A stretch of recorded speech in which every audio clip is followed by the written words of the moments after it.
अध्याय 13।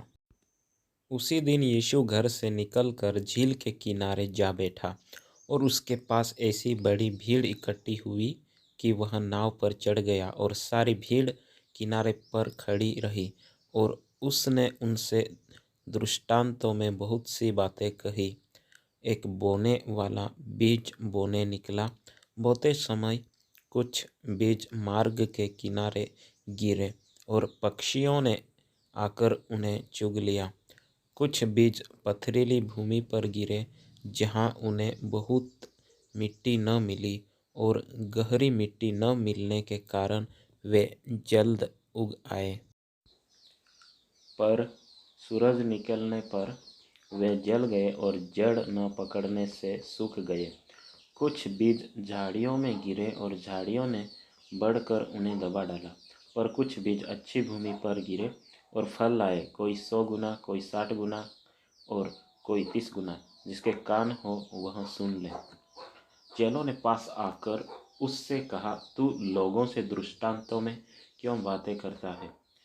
उसने उत्तर दिया, तुमको स्वर्ग के राज्य के भेदों की समझ दी गई है, पर उनको नहीं। क्योंकि जिसके पास है उसे दिया जाएगा और उसके पास बहुत हो जाएगा, पर जिसके पास कुछ नहीं है उससे जो कुछ उसके पास है वह भी ले लिया जाएगा। मैं उनसे दृष्टांतों में इसलिए बातें करता हूँ कि वे देखते हुए नहीं देखते और सुनते हुए नहीं सुनते और नहीं समझते।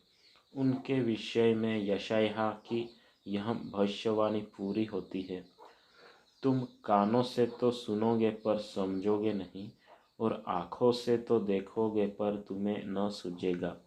क्योंकि इन लोगों का मन मोटा हो गया है और वे कानों से ऊंचा सुनते हैं और उन्होंने अपनी आँखें मूंद ली हैं।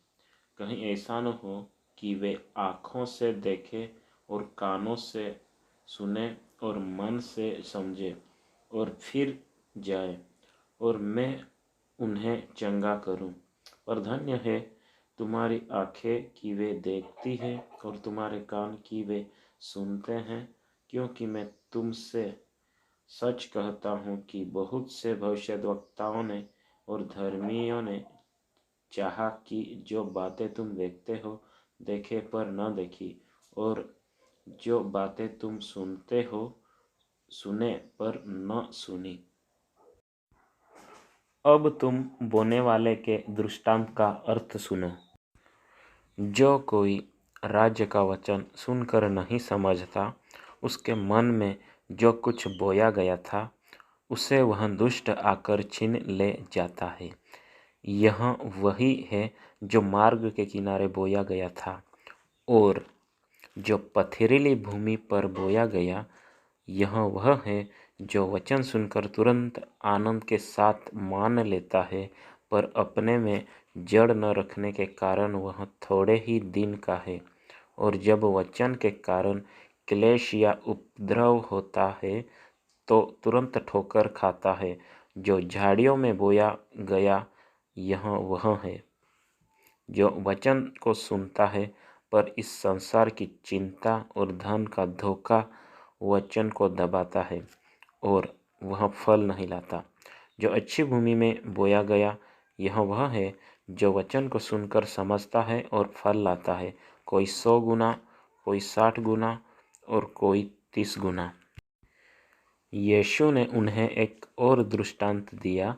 स्वर्ग का राज्य उस मनुष्य के समान है जिसने अपने खेत में अच्छा बीज बोया।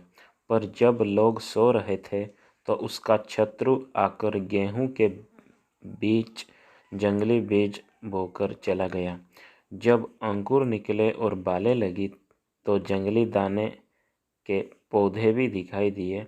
इस पर गृहस्थ के दासों ने आकर उससे कहा, हे स्वामी, क्या तूने अपने खेत में अच्छा बीज न बोया था? फिर जंगली दाने के पौधे उसमें कहाँ से आए? उसने उनसे कहा, यह किसी शत्रु का काम है। दासों ने उससे कहा, क्या तेरी इच्छा है कि हम जाकर उनको बटोर लें। उसने कहा, नहीं, ऐसा न हो कि जंगली दाने के पौधे बटोरते हुए तुम उनके साथ गेहूं भी उखाड़ लो। कटनी तक दोनों को एक साथ बढ़ने दो, और कटनी के समय में काटने वालों से कहूँगा कि पहले जंगली दाने के पौधे बटोर कर जलाने के लिए उनके गट्ठे बांध लो और गेहूं को मेरे खत्ते में इकट्ठा करो। उसने उन्हें एक और दृष्टांत दिया। स्वर्ग का राज्य राई के दाने के समान है, जिसे किसी मनुष्य ने लेकर अपने खेत में बो दिया।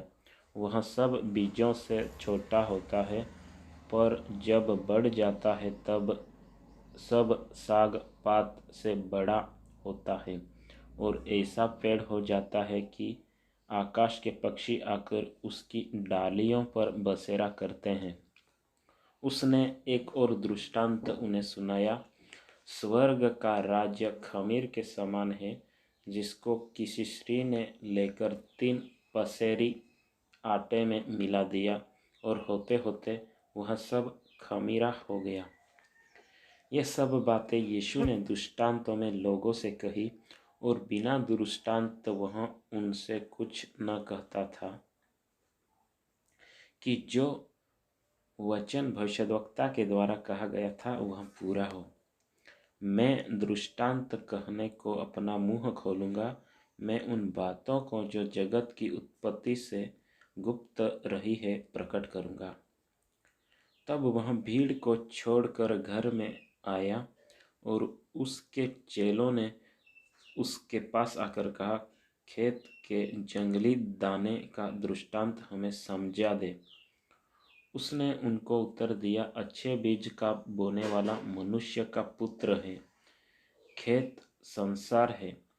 अच्छा बीज राज्य की संतान, और जंगली बीज दुष्ट की संतान।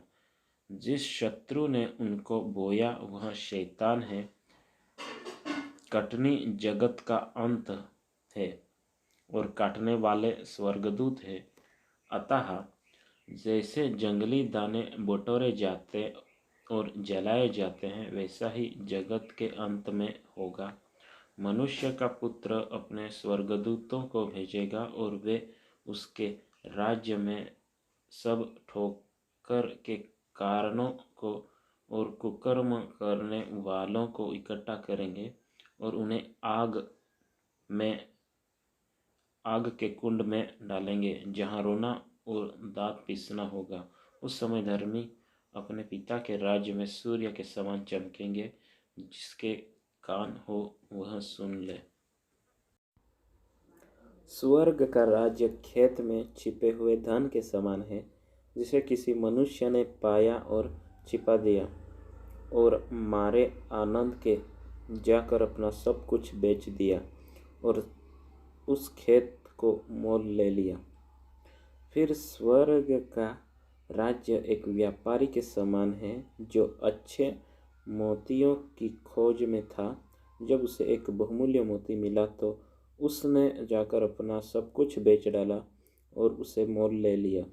फिर स्वर्ग का राज्य उस बड़े जाल के समान है, जो समुद्र में डाला गया और हर प्रकार की मछलियों को समेट लाया। और जब जाल भर गया तो मछुए उसको किनारे पर खींच लाए और बैठकर अच्छी अच्छी तो बर्तनों में इकट्ठा की और निकम्मी निकम्मी फेंक दी। जगत के अंत में ऐसा ही होगा। स्वर्गदूत आकर दुष्टों को धर्मियों से अलग करेंगे और उन्हें आग के कुंड में डालेंगे, जहाँ रोना और दांत पीसना होगा। क्या तुमने ये सब बातें समझी? उन्होंने उससे कहा, हाँ। उसने उनसे कहा, इसीलिए हर एक शास्त्री जो स्वर्ग के राज्य का चेला बना है, उसे गृहस्थ के समान है, जो अपने भंडार से नई और पुरानी वस्तुएं निकालता है। जब यीशु ये सब दृष्टांत कह चुका तो वहाँ से चला गया और अपने नगर में आकर उनके आराधनालय में उन्हें ऐसा उपदेश देने लगा कि वे चकित होकर कहने लगे, इसको यहाँ ज्ञान और सामर्थ के काम कहाँ से मिले? क्या यह बड़ई का बेटा नहीं? और क्या इसकी माता का नाम मरियम और इसके भाइयों के नाम याकूब, यूसुफ, शमौन और यहूदा नहीं? और क्या इसकी सब बहिनें हमारे बीच में नहीं रहती? फिर इसको यह सब कहाँ से मिला? इस प्रकार उन्होंने उसके कारण ठोकर खाई। पर यीशु ने उनसे कहा, भविष्यद्वक्ता का अपने देश और अपने घर को छोड़ और कहीं निरादर नहीं होता। और उसने वहाँ उनके अविश्वास के कारण बहुत से सामर्थ के काम नहीं किए। अध्याय 14। उस समय चौथाई देश के राजा हेरोदेस ने यीशु की चर्चा सुनी और अपने सेवकों से कहा, यह यूहन्ना बपतिस्मा देने वाला है, वह मरे हुओं में से जी उठा है, इसीलिए उससे सामर्थ के काम प्रकट होते हैं। क्योंकि हेरोदेस ने अपने भाई फिलिपुस की पत्नी हेरोदियास के कारण यूहन्ना को पकड़कर बांधा और जेलखाने में डाल दिया था, क्योंकि यूहन्ना ने उससे कहा था कि इसको रखना तेरे लिए उचित नहीं है। इसलिए वह उसे मार डालना चाहता था, पर लोगों से डरता था क्योंकि वे उसे भविष्यद्वक्ता मानते थे। पर जब हेरोदेस का जन्मदिन आया तो हेरोदियास की बेटी ने उत्सव में नाच दिखाकर हेरोदेस को खुश कर दिया। इस पर उसने शपथ खाकर वचन दिया, जो कुछ तू मांगेगी मैं तुझे दूंगा।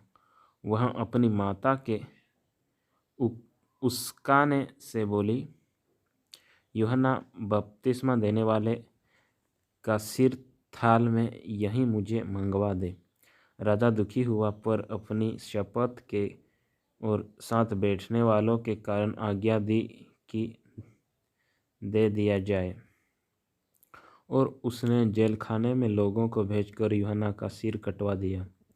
और उसका सिर थाल में लाया गया और लड़की को दिया गया, जिसे वह अपनी माँ के पास ले गई। तब यूहन्ना के चेले आए और उसके शव को ले जाकर गाड़ दिया और जाकर यीशु को समाचार दिया। जब यीशु ने यह सुना तो वह नाव पर चढ़कर वहाँ से किसी सुनसान जगह को एकांत में चला गया। लोग यह सुनकर नगर नगर से पैदल ही उसके पीछे हो लिए। उसने निकलकर एक बड़ी भीड़ देखी और उन पर तरस खाया और उनके बीमारों को चंगा किया।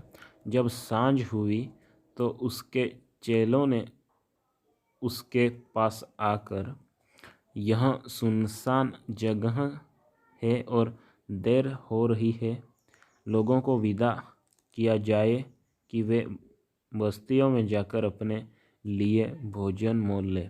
पर यीशु ने उनसे कहा, उनका जाना आवश्यक नहीं, तुम ही उन्हें खाने को दो।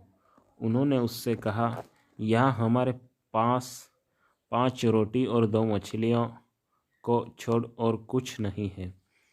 उसने कहा, उनको यहाँ मेरे पास ले आओ।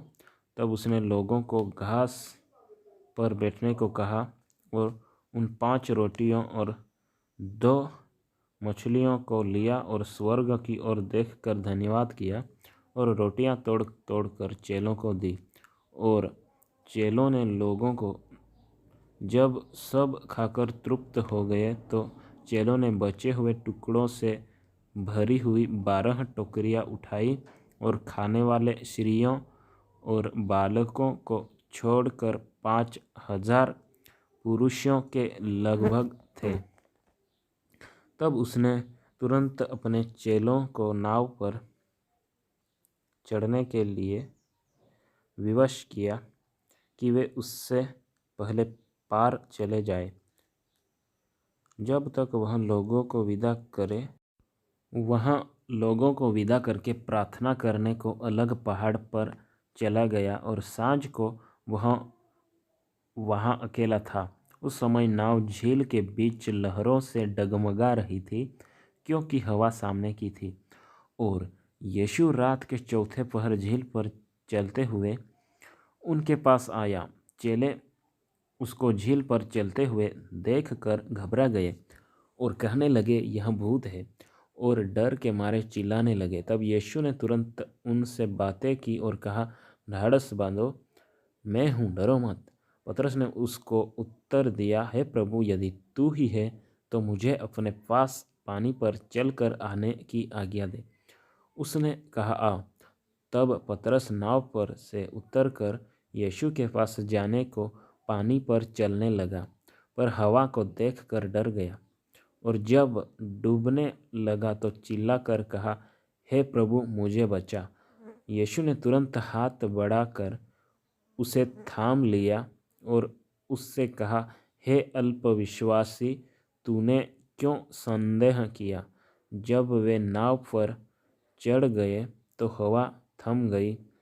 इस पर उन्होंने जो नाव पर थे उसे दंडवत करके कहा, सचमुच तू परमेश्वर का पुत्र है। वे पार उतरकर गन्नेसरत में पहुँचे। वहाँ के लोगों ने उसे पहचान लिया और आसपास के सारे देश में समाचार भेजा और सब बीमारों को उसके पास लाए और उससे विनती करने लगे कि वह उन्हें अपने वस्त्र के आंचल ही को छूने दे, और जितनों ने उसे छुआ वे चंगे हो गए। अध्याय 15। तब यरूशलेम से कुछ फरीसी और शास्त्री यीशु के पास आकर कहने लगे, तेरे चेले पूर्वजों की परंपराओं को क्यों टालते हैं कि बिना हाथ धोए रोटी खाते हैं। उसने उनको उत्तर दिया, तुम भी अपनी परंपराओं के कारण क्यों परमेश्वर की आज्ञा टालते हो। क्योंकि परमेश्वर ने कहा है, अपने पिता और अपनी माता का आदर करना, और जो कोई पिता या माता को बुरा कहे वह मार डाला जाए। पर तुम कहते हो कि यदि कोई अपने पिता या माता से कहे, जो कुछ तुझे मुझे से लाभ पहुँच सकता था वह परमेश्वर को भेंट चढ़ाया जा चुका, तो वह अपने पिता का आदर न करे। इस प्रकार तुमने अपनी परंपरा के कारण परमेश्वर का वचन टाल दिया। हे कपटियों, यशायाह ने तुम्हारे विषय में यह भविष्यवाणी ठीक ही की है। ये लोग होठों से तो मेरा आदर करते हैं, पर उनका मन मुझसे दूर रहता है, और ये व्यर्थ मेरी उपासना करते हैं, क्योंकि मनुष्य की विधियों को धर्मोपदेश करके सिखाते हैं। तब उसने लोगों को अपने पास बुलाकर उनसे कहा, सुनो और समझो, जो मुंह में जाता है वह मनुष्य को अशुद्ध नहीं करता, पर जो मुंह से निकलता है वही मनुष्य को अशुद्ध करता है। तब चेलों ने आकर उससे कहा, क्या तू जानता है कि फरीसियों ने यह वचन सुनकर ठोकर खाई। उसने उत्तर दिया, हर पौधा जो मेरे स्वर्गीय पिता ने नहीं लगाया उखाड़ा जाएगा।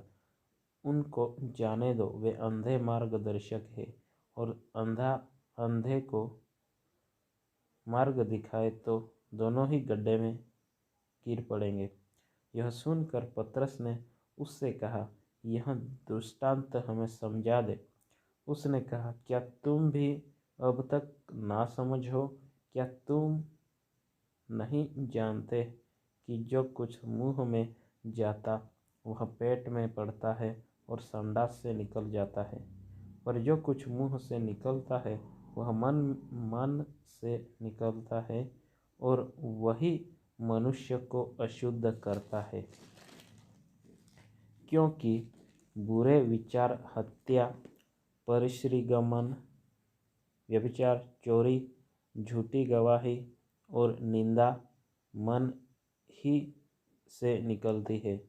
यह ही है जो मनुष्य को अशुद्ध करती है, परंतु हाथ बिना धोए भोजन करना मनुष्य को अशुद्ध नहीं करता। यीशु वहाँ से निकलकर सूर और सैदा के प्रदेश की ओर चला गया। उस प्रदेश से एक कनानी स्त्री निकली और चिल्लाकर कहने लगी, हे प्रभु, दाऊद की संतान, मुझ पर दया कर। मेरी बेटी को दुष्ट आत्मा बहुत सता रहा है। पर उसने उससे कुछ उत्तर न दिया। तब उसके चेलों ने आकर उससे विनती की, इसे विदा कर, क्योंकि वह हमारे पीछे चिल्लाती हुई आ रही है। उसने उत्तर दिया, इज़राइल के घराने की खोई हुई भेड़ों को छोड़ मैं किसी के पास नहीं भेजा गया। पर वह आई और यीशु को प्रणाम करके कहने लगी, हे प्रभु, मेरी सहायता कर। उसने उत्तर दिया, लड़कों को रोटी लेकर कुत्तों के आगे डालना अच्छा नहीं। उसने कहा, सत्य है प्रभु, पर कुत्ते भी वह चूर चार खाते हैं जो उनके स्वामियों की मेज से गिरते हैं। इस पर यीशु ने उसको उत्तर दिया, हे श्री, तेरा विश्वास बड़ा है, जैसा तू चाहती है तेरे लिए वैसा ही हो। और उसकी बेटी उसी घड़ी चंगी हो गई। यीशु वहाँ से गलील की झील के पास आया और पहाड़ पर चढ़कर बैठ गया। तब भीड़ उसके पास आई। वे अपने साथ लंगड़ों, अंधों, गूंगों, टुंडों और अन्य बहुतों को उसके पास लाए और उन्हें उसके पाँवों पर डाल दिया और उसने उन्हें चंगा किया। जब लोगों ने देखा कि गूंगे बोलते और टुंडे चंगे होते और लंगड़े चलते और अंधे देखते हैं, तो अचंभा करके इज़राइल के परमेश्वर की बड़ाई की। यीशु ने अपने चेलों को बुलाया और कहा, मुझे इस भीड़ पर तरस आता है, क्योंकि वे 3 दिन से मेरे साथ हैं और उनके पास कुछ खाने को नहीं है। वे उन्हें भूखा विदा करना नहीं चाहता था। कहीं ऐसा न हो कि मार्ग में थक कर रह जाए। चेलों ने उससे कहा, हमें इस जंगल में कहाँ से इतनी रोटी मिलेगी कि हम इतनी बड़ी भीड़ को तृप्त करें। यीशु ने उनसे पूछा, तुम्हारे पास कितनी रोटियां हैं? उन्होंने कहा, 7 और थोड़ी सी छोटी मछलियाँ। तब उसने लोगों को भूमि पर बैठने की आज्ञा दी और उन 7 रोटियों और मछलियों को लिया, धन्यवाद करके तोड़ा और अपने चेलों को देता गया। और चेले लोगों को इस प्रकार सब खाकर तृप्त हो गए। और चेलों ने बचे हुए टुकड़ों से भरे हुए 7 टोकरे उठाए। खाने वाले स्त्रियों और बालकों को छोड़ 4000 पुरुष थे। तब वह भीड़ को विदा करके नाव पर चढ़ गया और मगदन देश की सीमा में आया। अध्याय 16। फरीसियों और सदुकियों ने पास आकर उसे परखने के लिए उससे कहा, हमें स्वर्ग का कोई चिन्ह दिखा।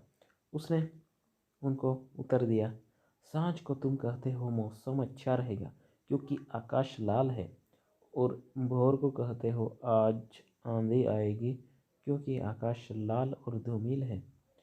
तुम आकाश के लक्षण देखकर उसका भेद बता सकते हो, पर समयों के चिन्हों का भेद क्यों नहीं बता सकते? इस युग के बुरे और व्यभिचारी लोग चिन्ह ढूंढते हैं, पर योना के चिन्ह को छोड़ उन्हें और कोई चिन्ह न दिया जाएगा। और वह उन्हें छोड़कर चला गया। चेले झील के पार उस पार पहुँचे, पर वे रोटी लेना भूल गए थे। यीशु ने उनसे कहा, देखो, फरीसियों और सदूकियों के खमीर से सावधान रहना। वे आपस में विचार करने लगे, हम रोटी नहीं लाए, इसलिए वह ऐसा कहता है। यह जानकर यीशु ने उनसे कहा, हे अल्पविश्वासियों, तुम आपस में क्यों विचार करते हो कि हमारे पास रोटी नहीं है? क्या तुम अब तक नहीं समझे? क्या तुम्हें उन 5,000 की 5 रोटियां स्मरण नहीं, और न यह कि तुमने कितनी टोकरियां उठाई थी, और न उन 4,000 की 7 रोटियां, और न यह कि तुमने कितने टोकरे उठाए थे? तुम क्यों नहीं समझते कि मैंने तुमसे रोटियों के विषय में नहीं कहा, परंतु यह कि तुम फरीसियों और सदूकियों के खमीर से सावधान रहना? तब उनकी समझ में आया कि उसने रोटी के खमीर से नहीं, पर फरीसियों और सदूकियों की शिक्षा से सावधान रहने को कहा था।